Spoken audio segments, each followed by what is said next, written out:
Welcome to today's webinar provided by the Environmental Chemistry Division of the American Chemical Society. And I'm Virender Sharma. I'll be a professor at School of Public Health at the Texas A&M University. I'm also a director of the program of Environment and Sustainability at the School of Public Health. So I'll be moderating this webinar. Before I introduce Dr. Chetan Jinadatha, I'd like to make sure if you have any question or I encourage you to ask questions, we can have discussion last 10, 15 minutes. So you type your questions in the box for Q&A session. And if you have chat, you prefer that I will also read from there. In terms of Dr. Chetan Jinadatha background, he has a medical doctor degree from India, and then his master's in public health from the School of Public Health at Texas A&M University. And he completed his internship, residency, and fellowship in infection disease at Scott and White Hospital in Temple, Texas. So currently, Dr. Chetan Jinadatha is the chief of infection disease section at the Central Texas Veterans Healthcare System in Temple, Texas. He is also a clinical associate professor at Texas A&M University, and he was past president of Texas Infection Disease Society. So there are so many accomplishments he had for many years, and he even went to Washington and gave a testified expert witness in the Congress of U.S. Congress in 2014. So he's quite active. Not only sees the patient, but he also does research. He just told me that he already have 8 papers in the month of January this year. So he's highly productive. With this, I just let Dr. Chetan Jinadatha to give this webinar. Just please, I call him Chief, so because the Chief, so just Chief, please start. Thank you very much for the kind introduction, Dr. Sharma, and I welcome you all for this talk. I don't believe anybody in the audience, if I said we're talking about COVID, would not know what COVID is. So I'm going to keep some of that initial discussion as less as possible to be able to get to the meat of the presentation. So here are my conflicts of interest and disclaimer. Since I work for the Veterans Affairs, I want to make sure that these are my views and not of the Department of Veterans Affairs. And I've been funded by industry as well as federal agencies on some of the things I will discuss later on in my slides. But these are all part of my job as an investigator and a clinician at the VA. So we're going to go through what I would call 4 sections of the talk. We will give a brief introduction about COVID-19 in case somebody has not heard about it. I highly doubt that, but we'll provide a little overview. We'll talk about the potential modalities of transmission. Again, I'm sure most of you know what they are, but we'll focus a little bit on the surface transmission part of it. And then we'll talk about what are the available strategies to be able to mitigate that in the hospitalized setting. So we're not going to talk about the community. We're not going to be talking about in a public health setting, but more in terms of a hospital setting, since that's where I work and that's my research interest. So everybody knows what is COVID-19. COVID-19 stands for coronavirus infectious disease of the 2019. It is caused by a virus called SARS-CoV-2, which stands for severe acute respiratory syndrome, coronavirus 2. The first one was in the 2000s, and this one is the latest one of the mutant that has caused the global pandemic as declared by WHO in early 2020. I believe pretty much every country on this earth has been affected with this pandemic, and it continues to be an ever-evolving pandemic with multiple mutant strains that are spreading across the globe. The most exciting part of this right now is the fact that many of us have been able to get vaccinated for COVID-19, and I highly encourage everybody on this call, if you have not been vaccinated and if you're in the eligible category, to get yourself vaccinated against COVID-19. So everybody knows about the R number, or the reproduction number. When this pandemic started early on, one person was probably spreading it to 1 to 2 people. But as the pandemic evolved, more and more people got infected from each other, and the R naught, or the reproduction number, has gone as high as 6.49 in some of the areas. The higher the R naught number, the higher the chance of spread in the community. The lower the number, obviously it means the pandemic is somewhat under control. And then there have been several manipulations that have been done by the government, including shutdowns, to be able to affect this reproduction number, sometimes successfully and sometimes without much success. Obviously, everybody knows what SARS-CoV-2 infection is, and if you were to formally put together a list of things that SARS-CoV-2 does, starting with no symptoms would be the one of the bigger categories. Of about 30 to 50% of the patients have no symptoms. Some of them have as few symptoms as a little fever for a day or two, to dry cough, to no fever, sore throat. And as you progress towards the elderly and the immunodeficient and the people who have more pre-existing conditions, they tend to suffer more from SARS-CoV-2 infection, and they may have severe organ damage, including respiratory system, ending up on a ventilator, as well as death is quite a high possibility. The mortality rate has been attributed to anywhere between 1% to as high as 10% during the various parts of this pandemic. And pretty much SARS-CoV-2 affects every known organ in the human body, but predominantly lungs and upper respiratory tract are the most commonly affected organs that end up causing severe damage to their ability to take a breath and leading to mortality.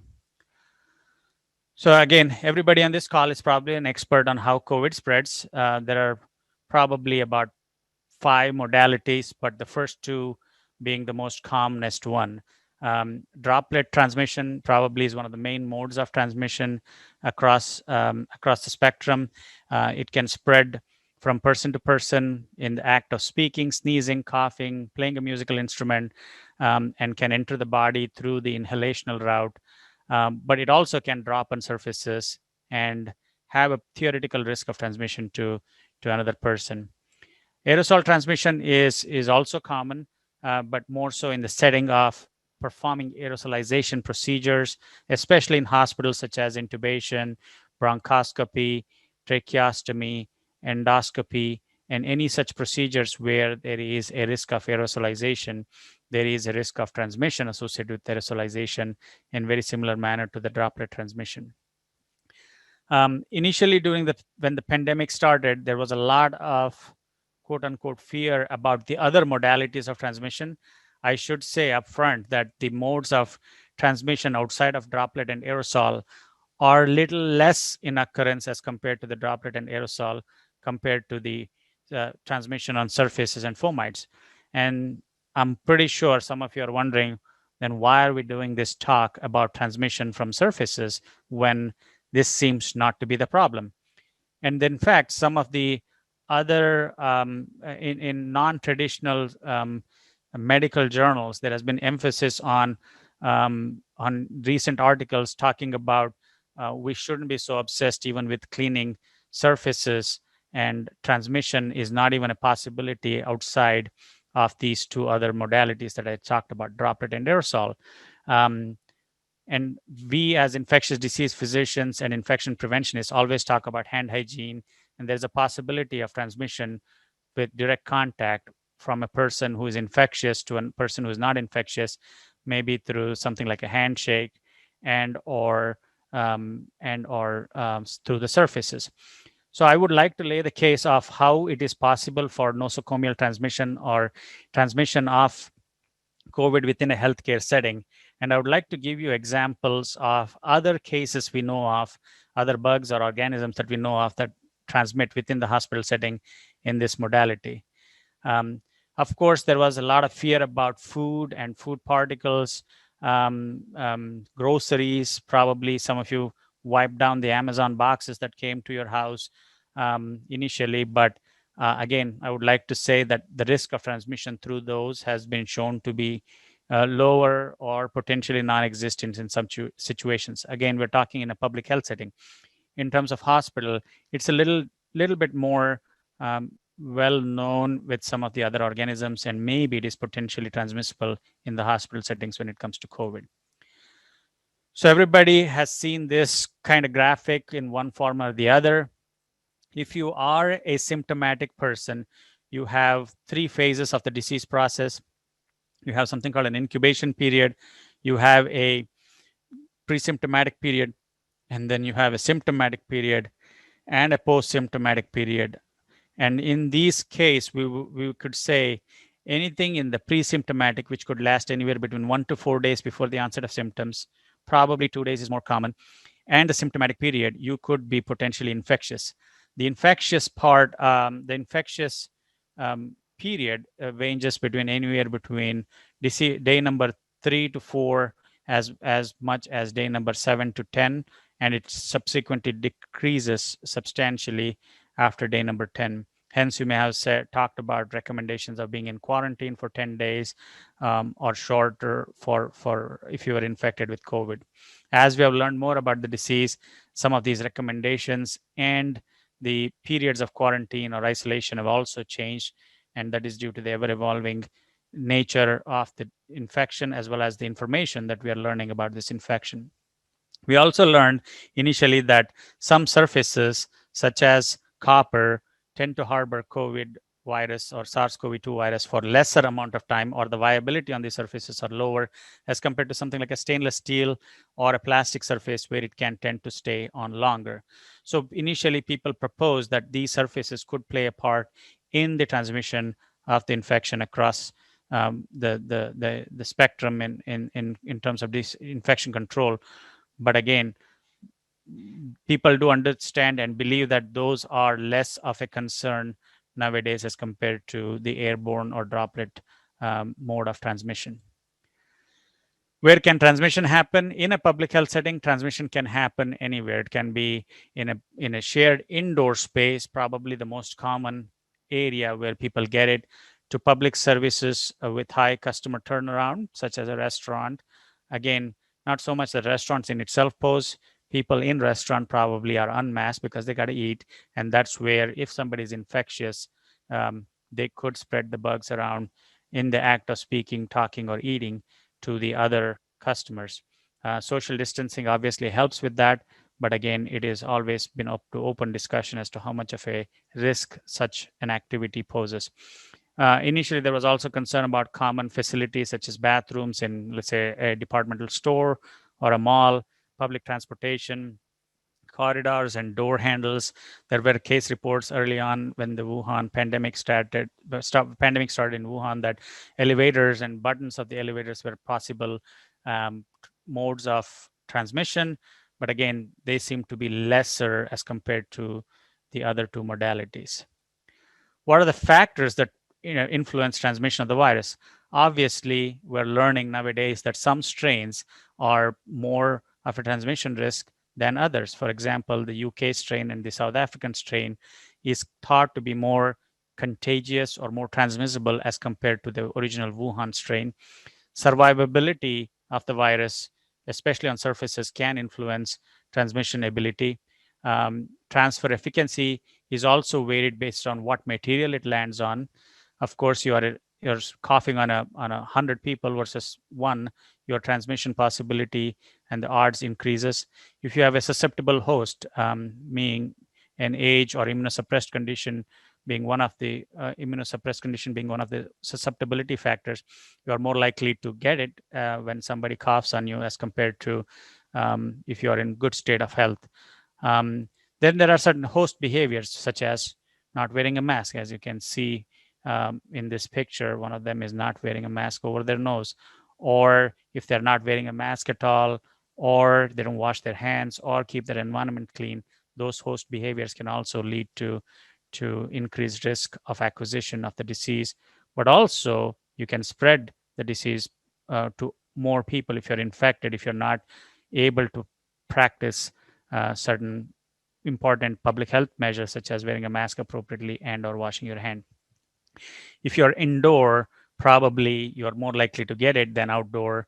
If your ventilation is poor, if you're in a negative pressure area, you're unlikely to get it as compared to probably a smaller positive pressure ventilation. There have been other factors such as humidity and wind that might influence it. Nobody has been able to conclusively prove one or the other works better or improves transmission or decreases transmission. And there has been data that hotter weather probably kills some of the viruses more efficiently than not, and maybe hotter weather, the transmission risk is lower. But again, if you are hot, you probably also tend to congregate indoors, leading to more transmission. And we saw summer peaks in areas such as Texas previously. How do we detect shedding of the viruses? Obviously, the best way to detect it is if you have a respiratory sample and you are able to run something called an RT-PCR, reverse transcriptase PCR test on that. You are able to detect these viruses. Certain samples carry viruses longer compared to other samples. For example, in the stool, it comes on quickly and leaves early, maybe in the serum, but in the respiratory samples, it can last for a long time. And we have seen patients who are positive up to 90 to 120 days. Doesn't mean they're infectious viruses. It just means that they're shedding RNA in their respiratory tract for a prolonged period of time. So RT-PCR can detect a live virus. It can detect a quote unquote a part of the virus which is not infectious, but cell cultures tend to detect the viruses that are probably more viable. And you would obviously do that in a BSL-3 setting, which is very uncommon in most hospitals. So most hospitals depend on an RT-PCR. Nowadays, we have other tests available, such as antigen tests and or antibody tests, to be able to also detect whether you have the virus or had the virus based on the technology that you're using. There are other methods that are coming up, and some that are already there, such as the isothermal amplification method. But again, the most important thing is that you are able to recognize them based on the symptoms, and the test usually adds more meaning or context to that. And we already talked a little bit about the viral shedding. Many, if not about 1/3 of the patients are asymptomatic, but unfortunately, most of them are contagious and are transmitting infection to other hosts that are susceptible. And there is data to indicate that some of them are shedding viruses longer than in the symptomatic group. And this has been one of the main reasons why this pandemic has raged on, because this is something entirely new for infectious disease world. We know people get sick from most infections, and when they do get sick, we have ways to mitigate or contain those people. But if you are one of the asymptomatic people, you are mingling with the regular crowd without knowing that you are highly transmitting it to other people. And that's one of the reasons we have such widespread community transmission of this virus going on. People can transmit in the pre-symptomatic period, especially 1 to 2 days before they get symptomatic. They can spread it around, and that is another reason why this pandemic is going on. If you know you have fever, you're probably staying home. But if you don't know you have fever, and you're viremic and you're spreading, you probably are spreading it across to a lot of people before you know you have come down with COVID. While symptomatic, people are still shedding. As I said, probably most people stop shedding around the 8 to 9th day, and the median shedding has been described in literature anywhere between 12 to 24 days. You have a higher viral load, probably more infectious organisms early on in the disease period as compared to the later on. And as I said, we have detected samples in the sputum as late as 90 days after the initial infection. And but there is not enough technologies readily available to show if these are infectious or non-infectious organisms. So let's talk a little bit about hospital surfaces and why we are even doing this talk. So we know with other organisms such as Clostridium difficile, or now it's called Clostridioides difficile spores, and or such as infectious organisms that cause diseases while you are hospitalized, such as Acinetobacter, Staph aureus, norovirus, or influenza, and other gram-negative organisms such as Klebsiella pseudomonas. We know if you get admitted to a hospital, you can acquire one of these organisms while you're being admitted, while you're in the hospital. Why does that happen? Um, it happens because many of these organisms tend to survive outside the human body, unlike what was thought before. Some of them can survive for days, some of them can survive for weeks, and some of them can survive for months. Some things, such as Clostridium difficile spores, can survive for maybe up to a year in the environment.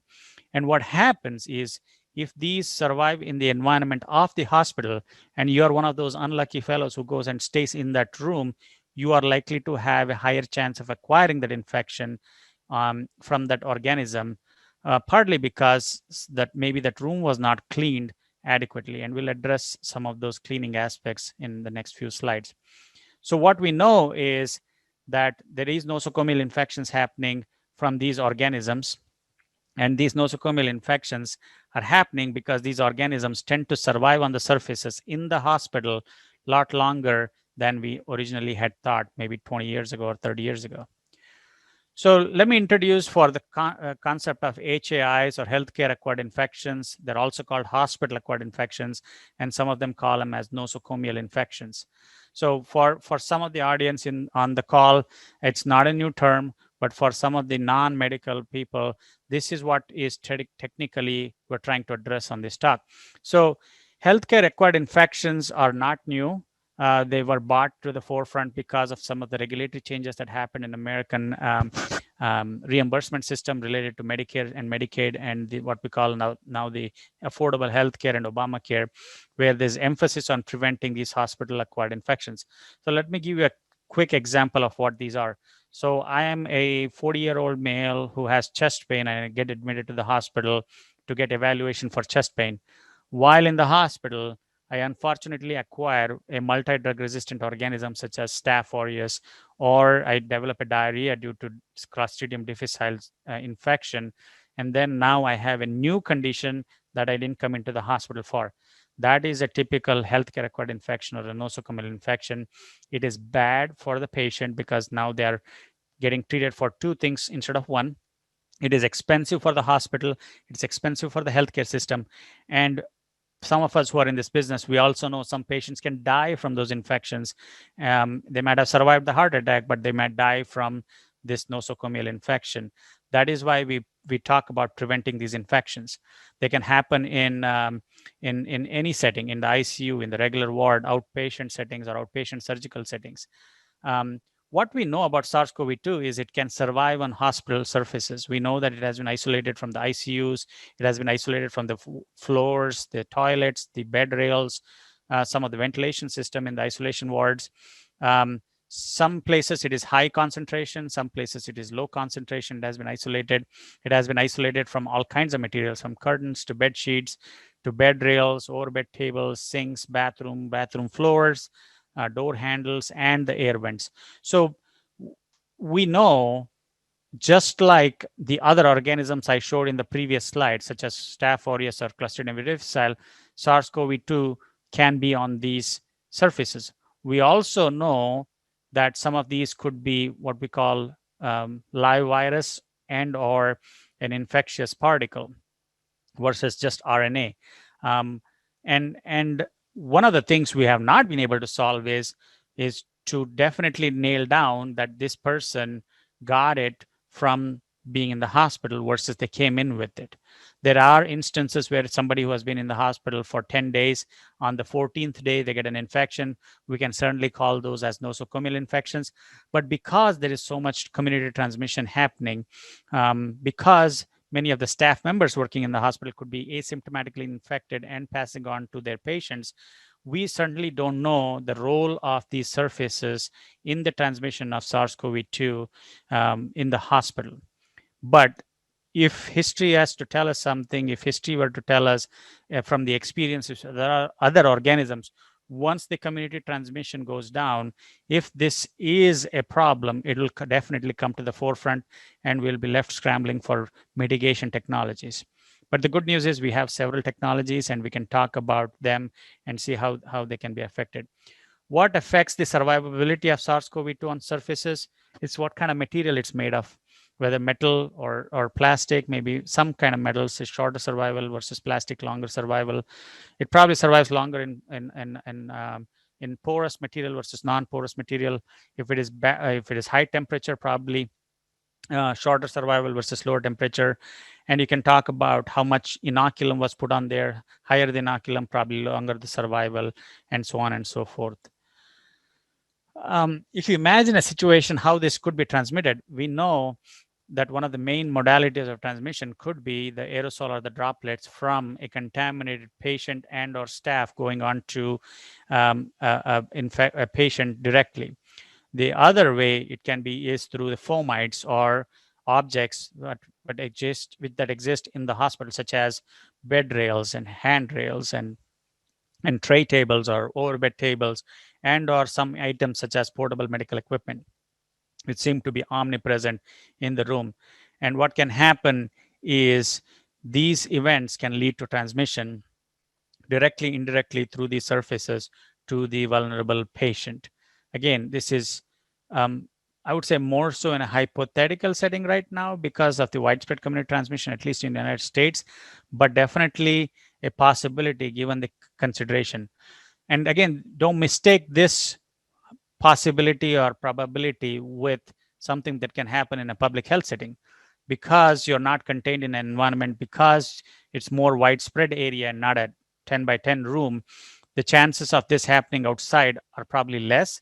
But within a contained system where you are getting highly infectious patient who may or may not be wearing a mask because of obvious reasons of them being short of breath, these patients may end up being a lot more contagious and possibility of transmission in a hospitalized setting as compared to a non-hospitalized setting.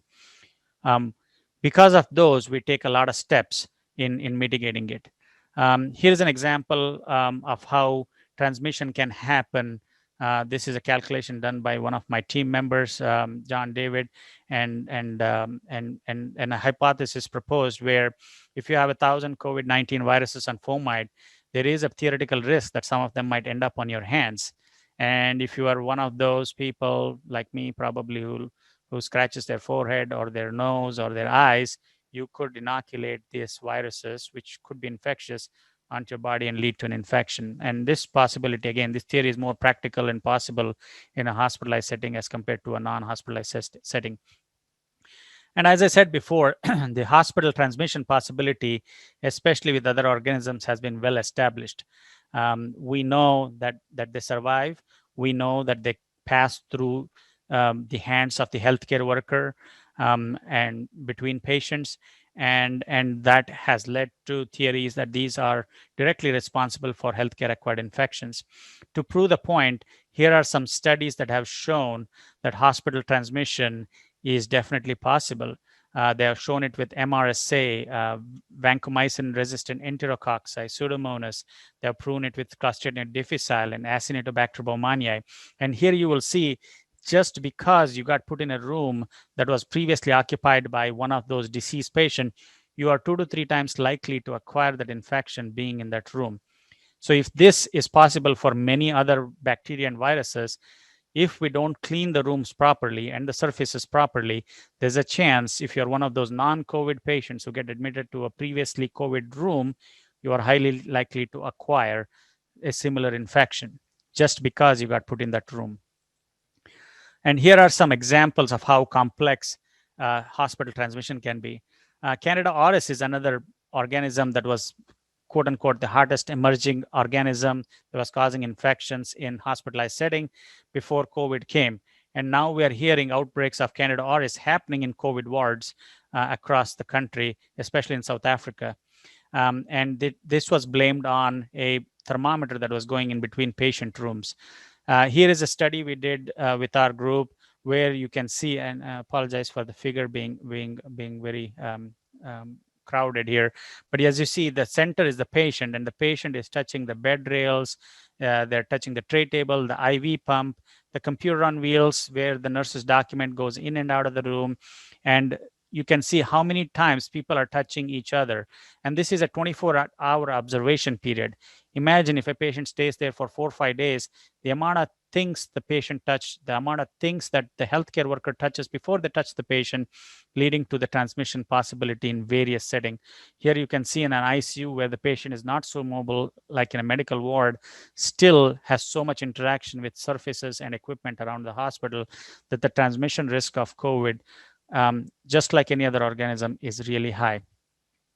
So we'll propose some solutions, and these are not new solutions. These are solutions we have learned on how to control other organisms. And luckily, many, if not some, if not many of them work for COVID also, and we'll learn a little bit about them. So chemical disinfectants, our good old chemical disinfectants, and many of you have deeper knowledge of these disinfectants than I do. We know that they work, and they work on many of the organisms that I listed that survive on those surfaces. And that's how we have learned how to use them because of these organisms. And some of them work on SARS-CoV-2 also. And the ones that we typically talk about are harder to kill viruses such as adenovirus or Clostridium difficile spores. If you kill C. diff spores, it probably will kill SARS-CoV-2 on those surfaces. So you can go to the EPA.gov list N, and you can search by any of these numbers, and you will find a number of products that have been registered or approved by the EPA to be able to work effectively on SARS-CoV-2. But what you got to remember is you got to remember what is their active ingredient. You got to remember what type of surfaces they work on, how long is their contact time, and then only use those in whatever setting, especially healthcare setting. Our good old hypochlorite or chlorine or bleach is something that we commonly use for C. diff, but it also works for SARS-CoV-2. I am not an expert in chemistry. Dr. Sharma is, and he can explain this graph better than I do. But overall, we know some of the free radicals in the hypochlorite solution can attack the SARS-CoV-2 and work. And there was a point of time early in the setting of the pandemic, there was an acute shortage of bleach products such as Clorox, and CDC approved kind of homemade bleach solution if you were to use it for cleaning surfaces, and 1/3 cup of 5 to 8% hypochlorite solution added to a gallon of water was effective against SARS-CoV-2. There are other well-established good old disinfectants that work against SARS-CoV-2. Peroxy monosulfate, active ingredients based compounds are also effective. Some of them have been shown to be effective against other surrogate viruses such as African swine flu fever virus and or norovirus or adenovirus, and EPA has approved them for non-porous hard surfaces, and they will work against SARS-CoV-2. Our good old alcohols, whether it is the isopropyl alcohol or ethanol based products, are also effective. We learned that through the SARS-CoV-1 and MERS-CoV that it's very effective in the 30-second range, and 70% alcohol is useful for killing SARS-CoV-2 also, whether it is on a surface or many of them are mixed with some sort of hand gel to be able to use for hand wash also. The key is to hit the 70% mark. And when EUA was allowed for many of the hand sanitizers and alcohol products, methanol crept in. While it might be effective, it is not safe for human use, and many of those products had to be withdrawn from the market because of that reason. You can exceed 70, but if you fall below 70, the effectiveness probably either wears off or it won't work. So something to pay attention to. And good old quaternary ammonium compounds, whether it is the benzalkonium compounds or glutaraldehyde-based compounds, they all work against most vegetative bacteria. They don't work against spores, but they have been shown to be effective. And based on the formulation, the contact time may be anywhere between 2 to 3 minutes to as much as 30 minutes. Of course, any products that are over 2 to 3 minute mark are sort of impractical in a hospitalized setting. Nobody, no housekeeper has the patience to let them sit there for 30 minutes to work on SARS-CoV-2. So most likely any product that has more than 3 to 5 minutes of contact time would make it into a hospital supply chain because it's too tedious to use in a hospitalized setting where you got to put the next patient in into the same room, they got to move quickly and clean the room and put the next patient in in 30 minutes. When the ERs are backed up and the hospital ambulances are backed up, you got to move quickly when a patient gets discharged to clean that room. So a 30-minute contact time for any disinfectant is impractical. And there are many quarts that are approved in that list and to be used against SARS-CoV-2. And the last of the disinfectant that works is hydrogen peroxide. Probably what we call activated hydrogen peroxide is pretty useful. And there is another formulation of hydrogen peroxide with parasitic acid that we use for C. diff spores, and that is also useful probably for killing SARS-CoV-2. And many of them have been studied against SARS-CoV-2 and or surrogate virus and have gotten the EPA stamp of approval for use for SARS-CoV-2. So I'll move quickly into the next class of disinfectant-like products, but they are used after disinfectant use. We call them no-touch disinfectant. And there are many technologies, but I would like to highlight a couple of them. One of them is UV-based, and the other one is a hydrogen peroxide-based. The UV light is not new technology. It's an older technology. We know the UV light has anti-infective properties. Hence, if you looked into age-old history, if you wanted to kind of quote unquote disinfect or sterilize something, you'd probably put it out in sun, because sun has UV A, B, and C, and the C part of it is the one that is called anti-infective. It could be from a mercury-based source or a pulse xenon-based source. Pretty similar technologies in terms of efficacy, but the source of the light is different. And the time of irradiation may also be different based on the technology. Here is an example of a UV device we use in our hospital. We have studied it with C. diff. We have studied with MRSA and their overall infection improvement rates. We also recently published about its effectiveness directly on SARS-CoV-2 in terms of its killing.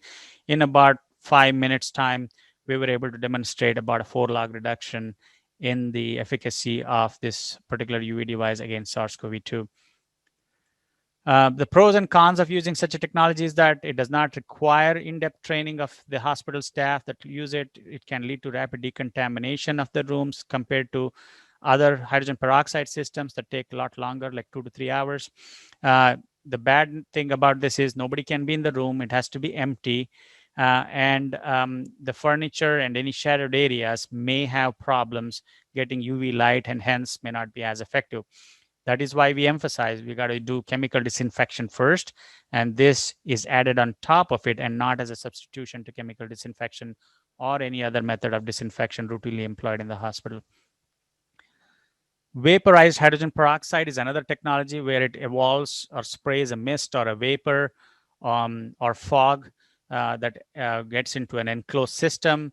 Unlike UV, it gets into nook and crannies, hence it's very effective. It has been shown to be effective against many viral viruses such as feline calci and human adenovirus and influenza virus, and has been employed or deployed in the hospitals across the nation, across US at least, in terms of containing and fighting healthcare acquired infection, and is also useful in fighting against SARS-CoV-2 spread within the hospital. Again, the advantages is it's very reliable against pretty much every pathogen that we know of. It uniformly distributes in the room, unlike UV.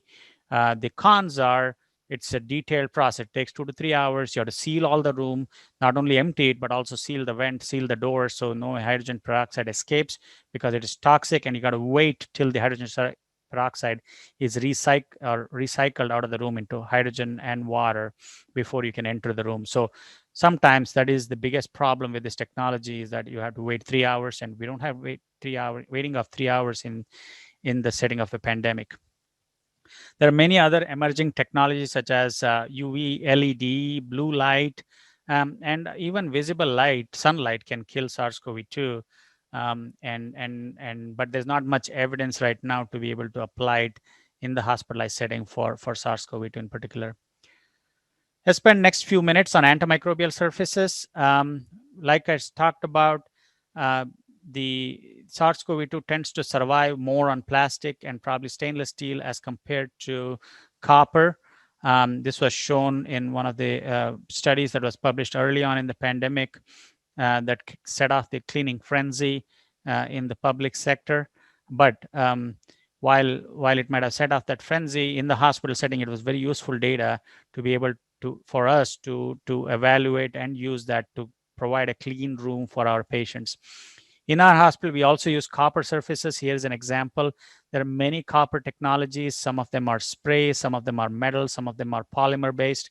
And what copper does is it able to destroy the organism, whether it's staph, or we've shown even effectiveness a little bit against potentially C. diff with copper alloys, and has the ability to inactivate SARS-CoV-2 as shown in some of the earlier studies.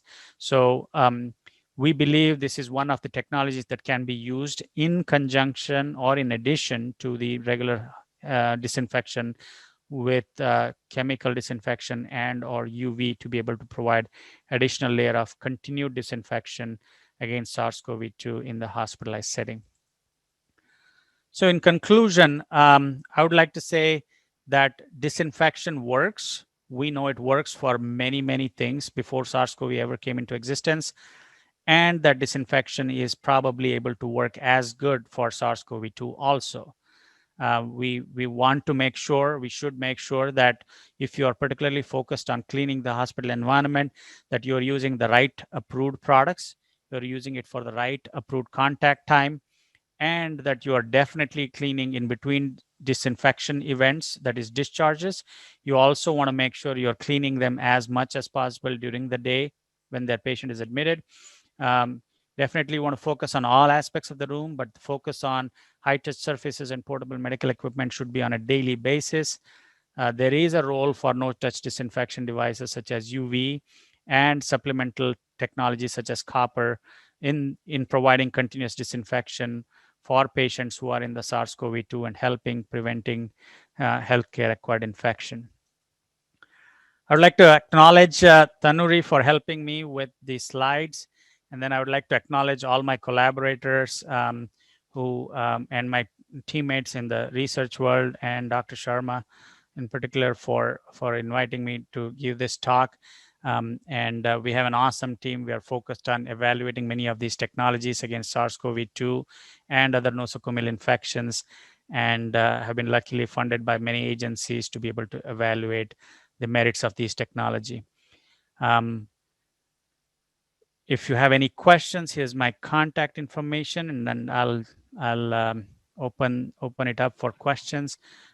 These are my references. I would like to advertise some of the recently accepted review articles in environmental chemistry letters regarding, and many of the things I covered in the talk are highlighted in both these review articles, and these are the additional references for the talk.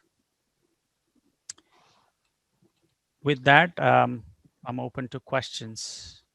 Thank you very much, Dr. Jinadatha. Is excellent presentation. I have a few questions, so I'll go step by step. The one question came as, of course, they appreciate your presentation, and how much monitoring or type of pathogens or frequency of pathogen microorganism is done in hospital, and how do we know the disinfection applied is enough?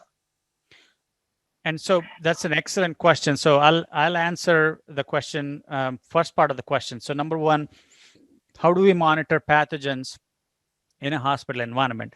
So I'm going to split it into two parts. One is everything but COVID, and then there is COVID. So when we focus on everything but COVID, we are usually focused on bacteria and C. diff spores. You have various technologies that are available, from something called press plates, which is you can this is a culture media which is in a convex shape, so you can just put it on the surface and you're able to obtain a sample. You incubate it for 24 to 48 hours, and you do that pre and post disinfection to understand how well your disinfection worked. For C. diff spores, it's a little harder. You have technologies that can show presence or absence of C. diff spores, but it can also you have press plates available that can quantify it as to how much of a reduction you had. because even disinfection is not 100%. That's why we have these additional layers of security such as UV and or copper to add to our chemical disinfection. With regards to COVID or SARS-CoV-2, the problem with monitoring is twofold. Early on in the pandemic, we had no supplies or swabs to even monitor human beings who were symptomatic. So monitoring environment was out of question. But as the supply chain has increased and as the science behind it has increased, you can use PCR-based technologies to be able to monitor the environment. Again, it's not cheap. On an average, a COVID test is about $50 to $100, depending on what technology you're using. And many a times in the crisis mode where hospitals are not making money, to be able to add another layer of monitoring that costs $100 from one spot is an expensive proposition. So just using what we know in terms of disinfection and applying the disinfection thoroughly is probably a better way to go until these tests become cheaper and more affordable for us to be able to routinely monitor. Plus, in the community spread setting, it's really hard to say this caused the transmission in the hospital, as I said before. Thanks, Dr. Jinadatha. As other question came, what are the possibility or how they are mitigating COVID suppress inside the hospital? Your talk is in the beginning, it seems journal, but is there any information that you can share what they are currently doing in for COVID, especially? Perfect. So let me go from different routes of transmission. So um, one question is particularly about engineering intervention, but I'll highlight everything. So for droplet precautions, everybody wears a mask in the hospital. So whether it's a patient or staff, they're encouraged to wear, and it's mandatory in certain settings, especially for healthcare. When it comes to aerosols and transmission through aerosol, many engineering interventions are put in place for hospitals. So number one is if it is possible by engineering feat, they are converting them to negative pressure rooms where the air is sucked in instead of being blown on people, leading to lesser transmission risk. So it is thrown out of the environment and fresh air is circulated, thus resulting in lesser chance of transmission. The second they are doing is simple engineering interventions such as restricting accesses to COVID wards, creating a separate area, having multiple doors so people don't enter the area mistakenly, or other engineering measures that have been taken in there. In our hospital, they particularly have additional rooms and zones where people are masked, gowned, and gloved. And in that area, they also wear N95 mask for additional protection, because these are known COVID patients in their infectious stage and are highly likely to be infectious. Plus, many of the staff do aerosolizing procedures such as intubation and or suctioning of the vent, leading to a higher risk of aerosolization. Hence, they have additional protection in those areas. In terms of other things to mitigate, like I said, disinfectants, appropriate use. UV is widely employed nowadays because of SARS-CoV-2, and some hospitals are using other technologies such as copper and or ozone in areas to be able to mitigate SARS-CoV-2. The question also came, what factor makes a certain strain to be more or less infectious from other? And that's a great question. I think we know a little bit about it, and that has been due to probably either related to the survivability of the agent outside the human body. But the other factor that has been proposed is the changes in the spike protein that lead to potentially more infectiousness of these. Are they more infectious, or is just that the change in the structure of the virus leads to an escape of immunity and or vaccination is what we are understanding now. But short answer probably is we don't know completely, but we do understand a few factors may have a potential role in that. In your presentation, you mentioned, I think, maybe 2 or 3 times that maybe there's survival more on the plastic of these microorganisms or pathogens than, let's say, metal copper. Do we know what is the real reason or why that is the case? I don't know if anybody understands it, but if you were to guess, it's probably similar mechanism that we have seen why MRSA or C. diff or E. coli survives less on copper compared to a non-copper surface such as plastic or stainless steel. Maybe it's a similar mechanism, but I don't think anybody has studied why SARS-CoV-2 survives less on copper. It has been shown in early on studies that it does survive maybe up to 4 hours on copper compared to plastic or metal for up to 3 to 4 days. And I think is you mentioned maybe a little bit, or maybe I read somewhere, people start monitoring wastewater for COVID. Can you please call a couple of minutes? What that mean actually? So wastewater monitoring for COVID, we are in our lab. We are doing it already, and we are focused on the nursing homes. But public health systems, wastewater sheds, and public water distribution systems are also monitoring wastewater. The idea is that it is like a pooled sample. As I showed in slide number 4 or 5, people do excrete SARS-CoV-2 in their stool, and just like a respiratory specimen, you are able to fortunately or unfortunately detect that in the wastewater through the steps of filtration and concentration.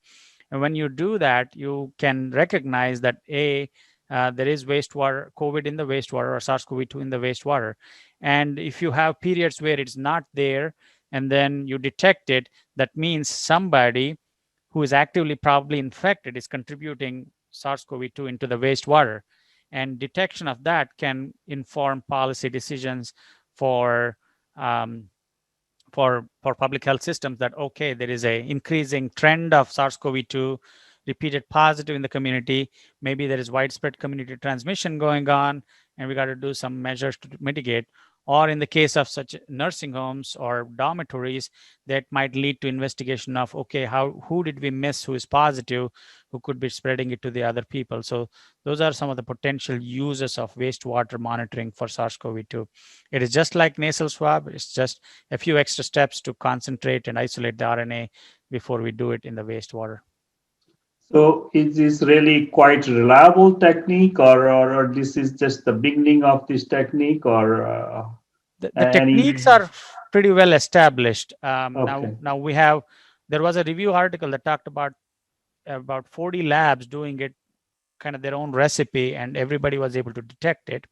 The question is the sampling method. There's grab sampling and composite sampling.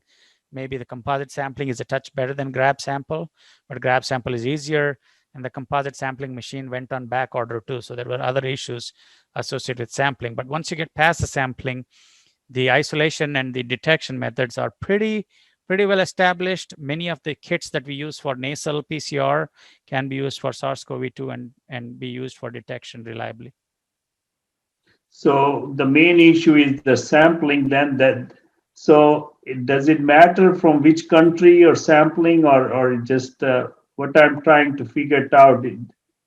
What are the factors involved in sampling that people may face in at least environmental chemistry or water people that you may share with us?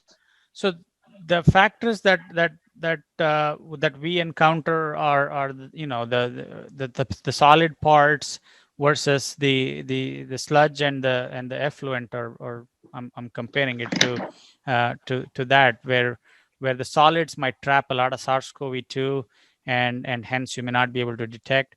That is one problem we have seen. Obviously, the more you filter, the more chance of detection. If you also look at some of the other factors, such as time of collection, right? I mean, if you're doing a grab sample and people tend to use the facilities in the morning and you're doing sampling in the evening, you're likely to miss most of the people that use the facilities and may not detect anything. When it comes to large water systems, you're probably likely to go with a composite sampling as compared to a grab sample, because you will tend to detect the 24-hour contribution rather than a grab sample, which would likely detect 1 or 2 hour contribution. I don't see more questions, but this time I think is audience. I just like to, before I conclude, and this is a presentation of Environmental Chemistry Division of the American Chemical Society. If you are not a member, please try to become member of this division and also American Chemical Society. This is really, they serve very well. I encourage to become member for this society, American Chemical Society, as well as Environmental Chemistry Division. And I thank you first, Dr. Jinadatha, for taking time from his hectic schedule. He's also seeing the ward of COVID.